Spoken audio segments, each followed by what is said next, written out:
जय हिंद। मेरे दोस्तों गैलेक्सी क्लास में स्वागत है। और आज हम लोग फिजिक्स के कुछ महत्वपूर्ण टॉपिकों के बारे में जानेंगे। और हमारा जो टॉपिक है इस वीडियो में है वो दर्पण सूत्र और रेखीय आवर्धन है। तो हम लोग दर्पण सूत्र को हम लोग अच्छी तरह से बेहतर से सीखेंगे। और इसके पहले वीडियो में हम लोगों ने निर्देशांक ज्यामिति चिन्ह प्रपाटी के कुछ नियमों को हम लोगों ने सीखा था। उसमें से पहला नियम ये था कि दर्पण पर प्रकाश की किरणें सदैव बाईं ओर से डाली जाती है। उसमें से पहला एक नियम था कि दर्पण पर प्रकाश की किरणें सदैव बाईं ओर से डाली जाती हैं। दूसरा ये था कि आपतित किरण की दिशा में ली गई दूरी को प्लस चिन्ह के साथ और आपतित किरण की विपरीत दिशा में ली गई दूरी को माइनस चिन्ह के साथ क्या करते हैं, लिखते हैं। तीसरा ये था कि समस्त दूरियां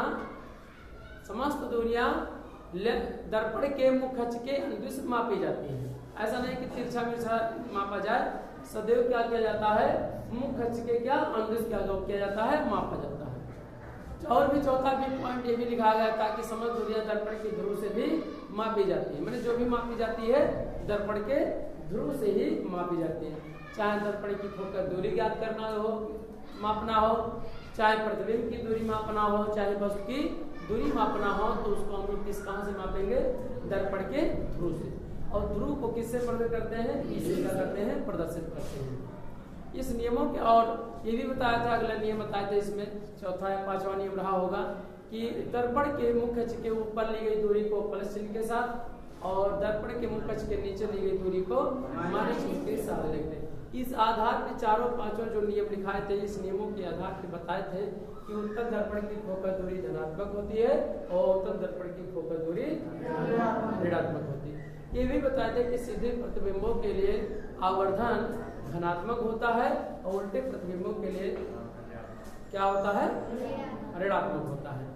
अब हम लोग क्या सीखेंगे, दर्पण का सूत्र सीखेंगे, क्या होता है, कैसे क्या बनता है। ठीक है, देखिए यूपी बोर्ड की सिलेबस में निगमन को हटा दिया गया है। दर्पण के सूत्र कैसे आया, इसके निगमन को यूपी बोर्ड की सिलेबस से हटा दिया गया है। इसलिए यह परीक्षा के दिन से नहीं होगा। इसलिए डायरेक्टली हम लोग क्या करेंगे, दर्पण के सूत्र को पढ़ लेंगे। इसके बाद जाके क्लास 12 में जाके हम लोग पढ़ेंगे, वो भी किस पेपर में, सेकंड पेपर में पढ़ेंगे हम लोग कि इसका क्या कीजिए, निगमन कीजिए। निगमन माने इस सूत्र को कैसे निकाला गया है, उसको निकाल के क्या करना है, सीखना रहता है।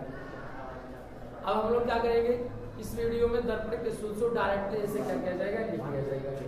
क्या है, यदि हमने कहा है कि समस्त दूरियां दर्पण की कहां से मापी जाएंगी, ध्रुव से। यदि गोलीय दर्पण के गोलीय दर्पण के ध्रुव से, यदि गोलीय दर्पण के ध्रुव से वस्तु की दूरी u, वस्तु की दूरी u, वस्तु की दूरी u, कामा दर्पण के ध्रुव से, दर्पण के ध्रुव से प्रतिबिंब की दूरी, प्रतिबिंब की दूरी, प्रतिबिंब की दूरी v तथा दर्पण की फोकस दूरी,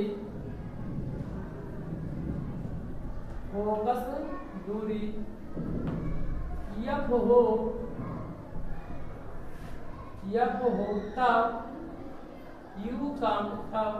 तब u कामा v तथा यफ में संबंध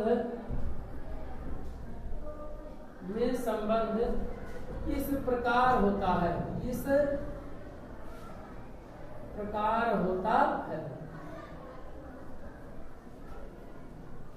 क्या लिखेंगे, 1/v plus 1/u is equal to क्या होता है, 1/e। इसे दर्पण का सूत्र कहते हैं। क्या कहते हैं इसे, क्या लिखेंगे, इसे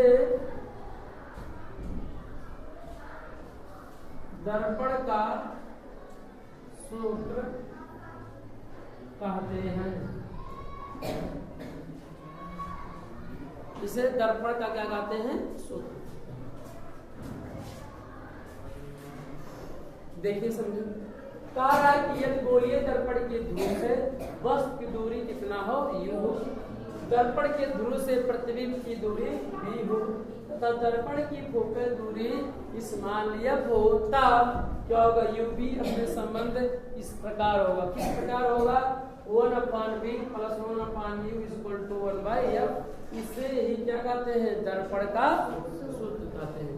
इसमें इस बात का हमेशा याद रखेंगे कि इसमें हमने गोलीय दर्पण कहा है, तो गोलीय दर्पण दो प्रकार का होता है, यानी उत्तल दर्पण और, इसका मतलब है कि जो भी सूत्र लगेगा, चाहे उत्तल दर्पण हो और चाहे अवतल दर्पण हो, दोनों प्रतिबिंब दर्पणों के लिए सूत्र क्या होगा? सेम होगा।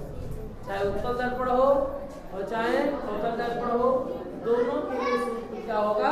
सेम होगा, माने एक ही होता है, चाहे उत्तल दर्पण हो चाहे अवतल दर्पण हो। इस बात का हमेशा याद रखेंगे चिन्ह के लिए। जैसे समझाने के लिए हम समझा रहे हैं आपको,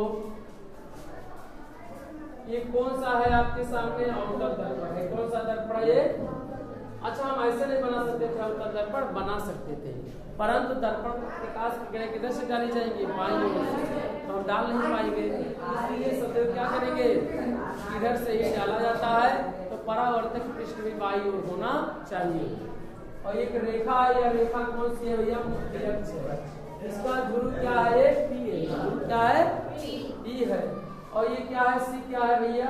C के F क्या है? मुख्य फोकस। और C क्या है? वक्रता। अब मान लिया जाए वस्तु यहीं पर रख दिया जाए, एक वस्तु रख दिया गया, वो और क्या है? वो आप ये और B भी लिख सकते हैं, C और D भी लिख सकते हैं।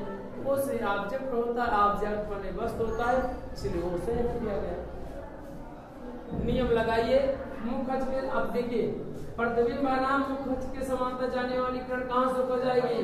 फोकस से होकर जाएगी। ऐसे इस तरह से नियम लगा दिया गया।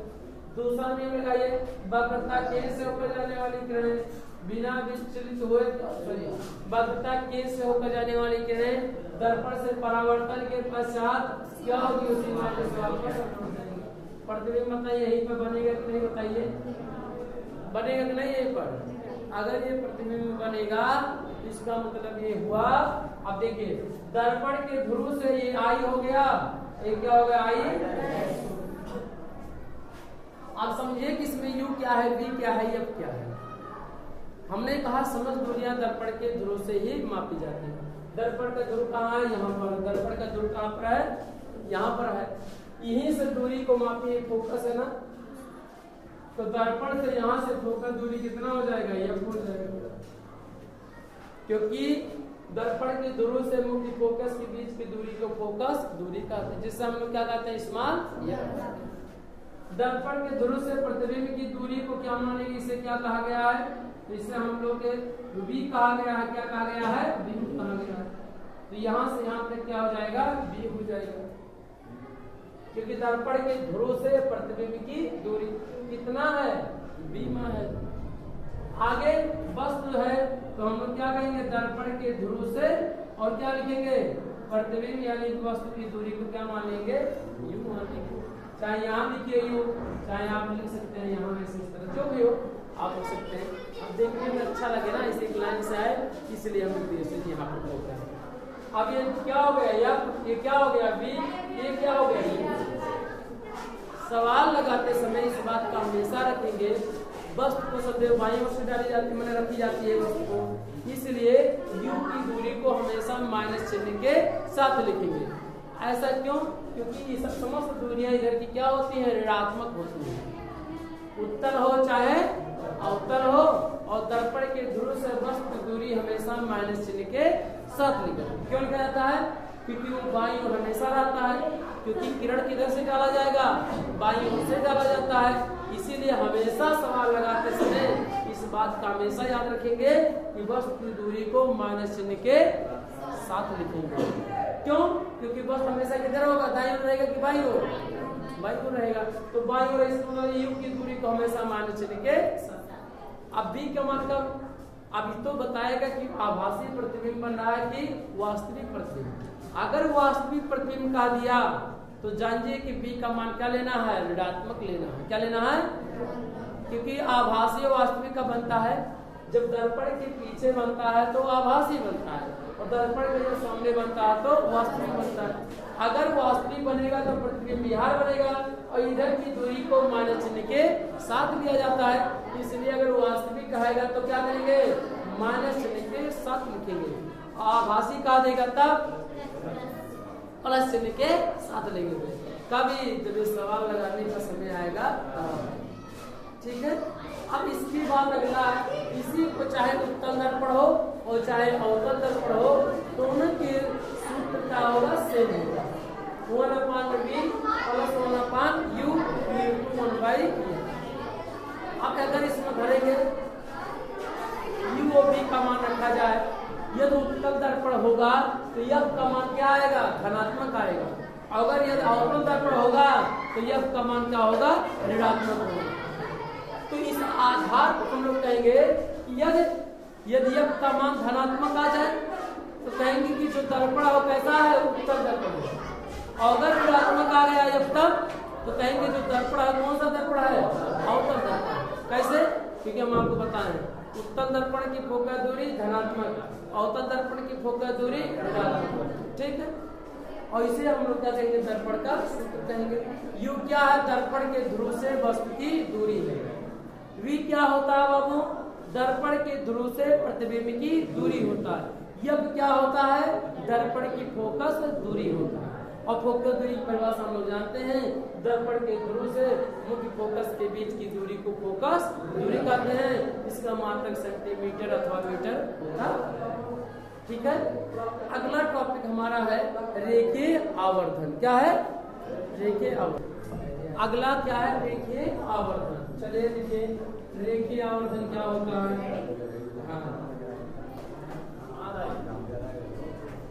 रेखीय आवर्धन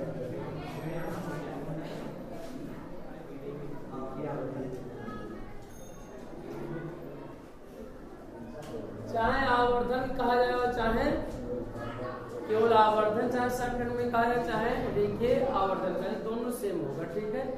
आवर्धन में लिख सकते हैं और रेखीय आवर्धन, ठीक है।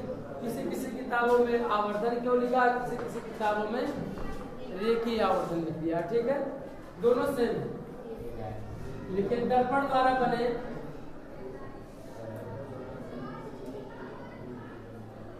दर्पण द्वारा बने प्रतिबिंब की लंबाई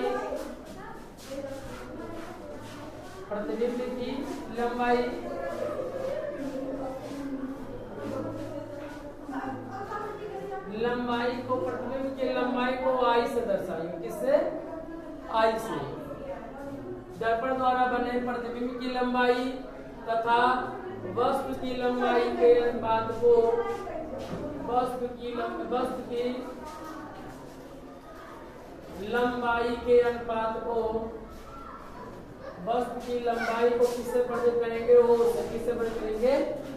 अच्छा, वो से 0 नहीं है, क्या है, वो आप यल से भी प्रदर्शित कर सकते थे, ओ डैश से भी प्रदर्शित कर सकते थे, ठीक है। हम केवल यहाँ से एक सिंबल ले रहे हैं जिससे पढ़ने में लिखने में क्या हो, आसानी हो, समझने में भी आसानी हो, ठीक है। वस्तु की लंबाई कितना है, ओ, तथा वस्तु की लंबाई के अनुपात को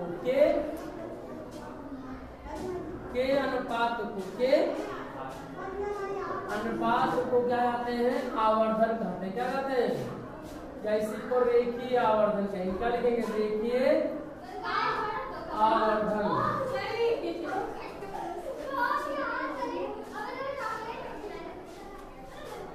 रेखीय आवर्धन कहते हैं, ठीक है। इसे स्मॉल एम से क्या करते हैं, प्रदर्शित करते हैं। किससे प्रदर्शित करते हैं, इसे स्मॉल एम से प्रदर्शित करते हैं।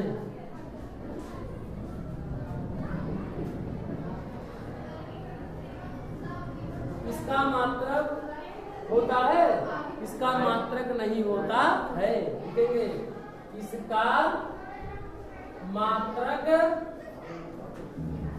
नहीं होता है, नहीं होता है। अच्छा, क्यों नहीं होता है? क्योंकि क्यों नहीं होता है इसका मात्रक? क्योंकि यह एक क्या है? अनुपात है। क्या है? एक इसका मात्रक नहीं होता है, इसका कोई मात्रक नहीं होता है। क्योंकि लिख सकते हैं, क्योंकि यह एक क्या है? अनुपात है। लिख सकते हैं क्योंकि यह एक अनुपात है। क्या है? क्योंकि यह एक अनुपात है।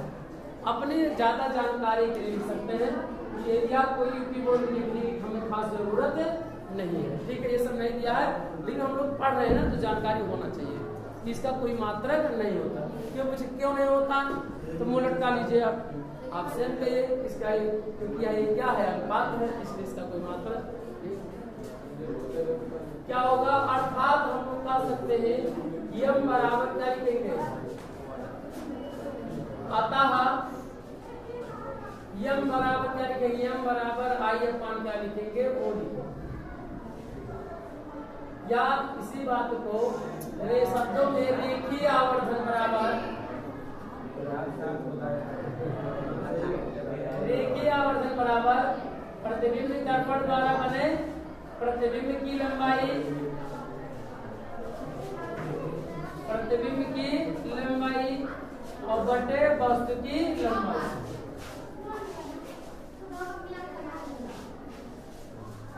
रेखीय आवर्धन को यम से, प्रतिबिंब लंबाई को आई से और वस्तु की लंबाई को ओ से। कितना हो गया बाबू? यम बराबर आई अपान ओ। इसे हम लोग वही लिखना है, हम केवल यम बराबर ऐसे साफ से अच्छा दिखाई पड़े। ठीक है, प्रतिबिंब की लंबाई क्या है? आई और वस्तु की लंबाई क्या है? ओ। तो आई बटे क्या हो गया? ओ बराबर क्या है? ये अरे भाई का प्रतिबिंब, अरे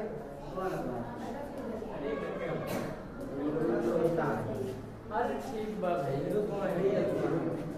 चले आगे, याद है क्या लिखेंगे? याद है दर्पण के ध्रुव से, दर्पण के ध्रुव से वस्तु की दूरी u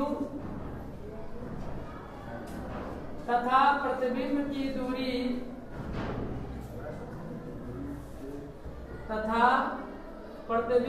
दूरी कितना हो? v हो, तब क्या होगा? रेखीय आवर्धन। तब यम बराबर कितना होगा? सुनिए ध्यान से, तब यम बराबर यानी कि माइनस बी अपान क्या होगा? यू। ये भी क्या है? दर्पण के ध्रुव से वस्तु की दूरी है, प्रतिबिंब की दूरी है। या लिख सकते हैं इसे अपने शब्दों में, चाहिए लिखे होंगे, अच्छी बात है। वैसे आप हम क्या करेंगे? यम बराबर क्या लिखेंगे? दर्पण ध्रुव से वस्तु की दूरी, ध्रुव से वस्तु की, ध्रुव से प्रतिबिंब की दूरी क्या लिखेंगे? प्रतिबिंब की दूरी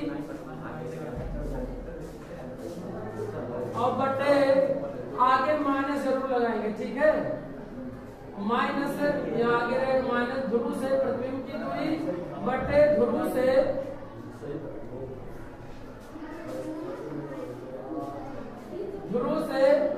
वस्तु की दूरी, वस्तु की दूरी। यम बराबर माइनस बी अपान क्या हो जाएगा? यू हो जाएगा। ये आपका दूसरा सूत्र। इसे एक मान लिया जाए और इसे दो मान लिया जाए। देखेंगे संबंध एक और दो का बायां पक्ष क्या है? बराबर है। क्या है? बराबर है। तो इसलिए क्या करेंगे हम लोग? संबंध एक और दो की समानता से, संबंध एक और दो की समानता से बायां पक्ष बराबर है तो दायां पक्ष क्या होगा, बराबर होगा। आई अपान ओ बराबर माइनस बी अपान यू।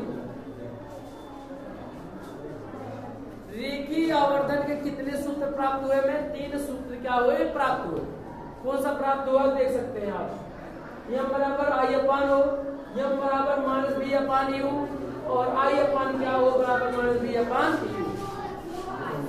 आई क्या है, प्रतिबिंब की लंबाई, ओ क्या है, वस्तु की लंबाई, वी क्या है, दर्पण के ध्रुव से प्रतिबिंब की क्षैतिज दूरी, और क्या था ये, प्रतिबिंब की ऊर्ध्वाधर दूरी या लंबाई ये था। बटे यू क्या है, दर्पण के ध्रुव से वस्तु की दूरी। क्या कहा गया, दर्पण द्वारा बने प्रतिबिंब की लंबाई तथा वस्तु की लंबाई के अनुपात माने क्या होता है, बटे होता है। कि अनुपात को रेखीय आवर्धन कहते हैं और रेखीय आवर्धन को यम से क्या करते हैं, प्रदर्शित करते हैं। इसे अंग्रेजी में लीनियर मैग्निफिकेशन कहते हैं, इसलिए इसे यम से क्या किया गया है, प्रदर्शित किया गया है।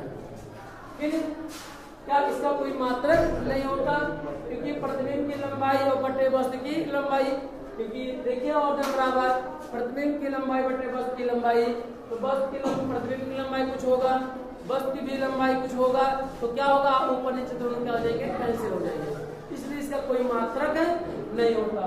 तो यह बराबर प्रतिबिंब की लंबाई को आई से, वस्तु की लंबाई को ओ से, यह बराबर क्या होगा, आई अपान ओ। यदि दर्पण के ध्रुव से वस्तु की दूरी यू, प्रतिबिंब की दूरी भी हो, तब ऐसी दशा में रेखीय आवर्धन क्या होगा, तो क्या होगा, यह बराबर माइनस दर्पण की ध्रुव से वस्तु प्रतिबिंब की दूरी और बटे ध्रुव से वस्तु की दूरी, क्योंकि समस्त दूरियां दर्पण के ध्रुव से ही मापी जाती हैं। कहाँ से मापी जाती हैं, दर्पण के ध्रुव से, तो इसलिए ध्रुव से, इसलिए यह बराबर क्या हो गया, दर्पण के ध्रुव से प्रतिबिंब की दूरी v और दर्पण के ध्रुव से वस्तु की दूरी v, तो माइनस v अपान क्या हो गया u।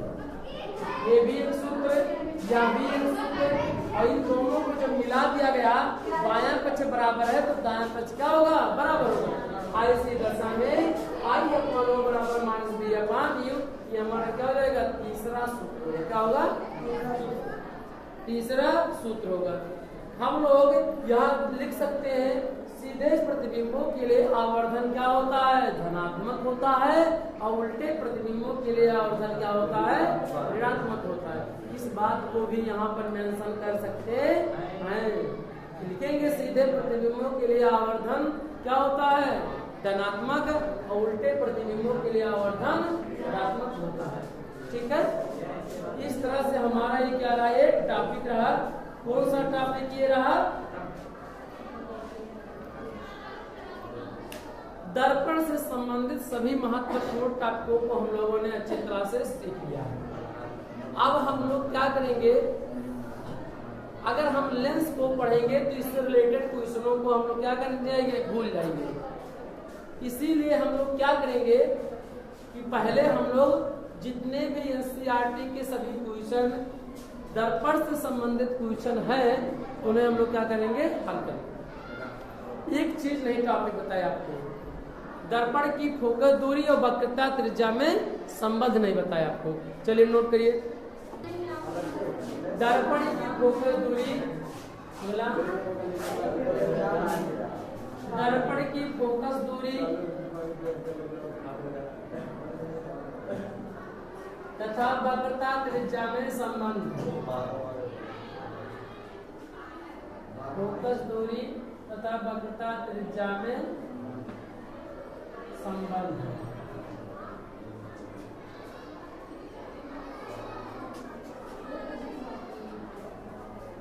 दर्पण की फोकस दूरी वक्रता त्रिज्या में संबंध।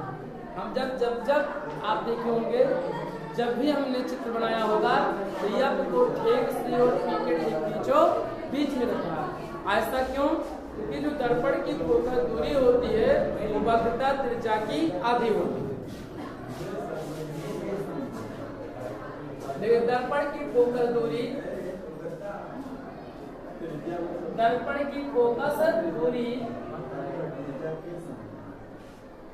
या पर दर्पण की फोकस दूरी या पर दर्पण की वक्रता त्रिज्या के दर्पण की वक्रता त्रिज्या के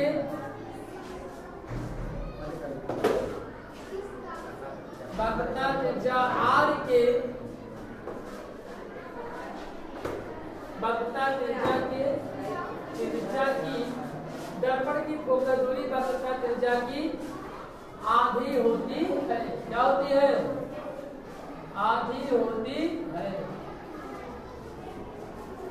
दर्पण की फोकस त्रिज्या वक्रता त्रिज्या की आधी होती है। ठीक है, आधी माने आधा। क्या लिखेंगे हम लोग? अर्थात लिखेंगे शब्दों को, अर्थात F बराबर क्या होगा? R बाई, F बराबर क्या होता है? R by. इसे याद करके ये भी लिख सकते हैं, R बराबर क्या होगा? 2F होगा। क्या होगा? R बराबर 2F होगा। या करके ये भी ले सकते हैं। क्यों? क्योंकि ऐसा बटे 1 मानकर जब तिरछा गुणा करेंगे तो क्या होगा? अरे भाई 1 का मानेंगे तो 1 का, तो R बराबर कितना हो जाएगा? 2। इससे स्पष्ट होता है कि क्या होता है? इससे स्पष्ट होता है कि दर्पण की वक्रता त्रिज्या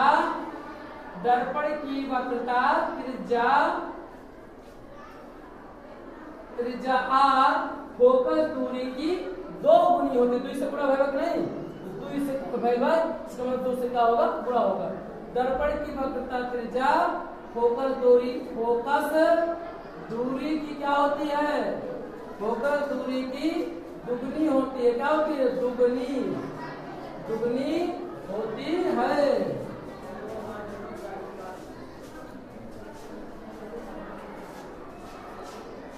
तभी तो हम लोग लिखते थे ऐसे, इस तरह से चित्र बनाते थे, ऐसे देखिए ध्यान से। ऐसे दर्पण की जो फोकस दूरी है वक्रता त्रिज्या की आधी होती है। मान लिया होगा दर्पण है, ये क्या हो गया? दर्पण का ध्रुव हो गया। इसे हम लोग क्या करते थे? C।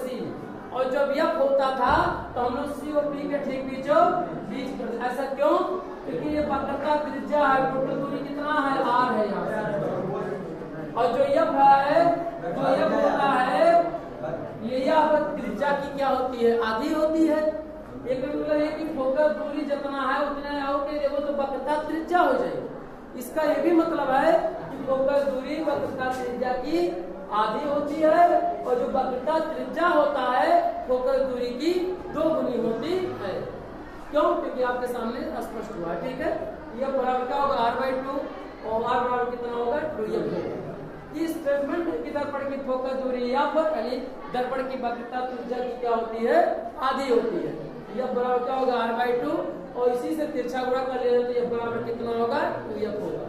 ये 2F क्या प्रदर्शित कर रहा है कि जो फोकस दर्पण की वक्रता त्रिज्या है वो फोकस दूरी की कई गुनी है? 2 गुनी से गुणा होगा तो 2 गुनी होती है। इस स्टेटमेंट को जान लिया गया। इसलिए कैपिटल F को C और P के ठीक बीच में रखा जाता है, चाहे उत्तर दर्पण हो चाहे उत्तर दर्पण। कोई किसी को कुछ पूछना हो तो बताए, कहीं भी पूछना ही चाहे तो पूछ।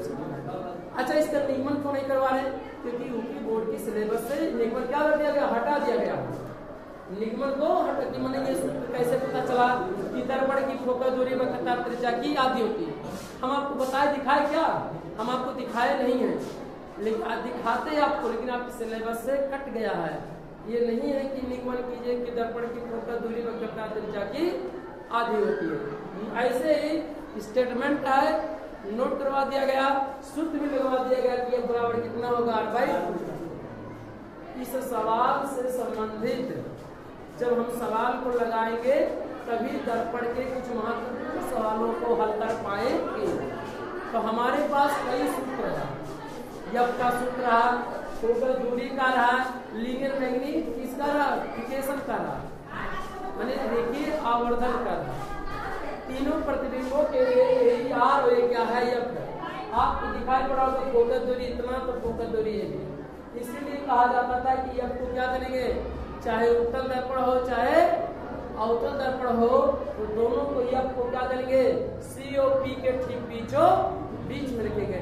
कभी भी कोई भी चित्र कहे आलेख बनाने के लिए तो तुरंत आप चाहे उत्तल दर्पण हो चाहे और जो दर्पण कहे बनाकर और तुरंत एक रेखा खींचेंगे और ध्रुव को क्या करेंगे, प्रदर्शित करेंगे और सी को प्रदर्शित करेंगे और यह को ठीक बीचों बीच में क्या करेंगे, रखेंगे। इस बात को जानेंगे। तो हमें उम्मीद है कि बेहतर से इस टॉपिक को आप सीखे होंगे। अब हम लोग नेक्स्ट वीडियो में दर्पण से संबंधित सभी महत्वपूर्ण क्वेश्चनों को NCERT के सभी क्वेश्चनों को क्या करेंगे, सॉल्व करेंगे। तो उम्मीद है कि आप बेहतर सीखे होंगे। जय हिंद, जय भारत।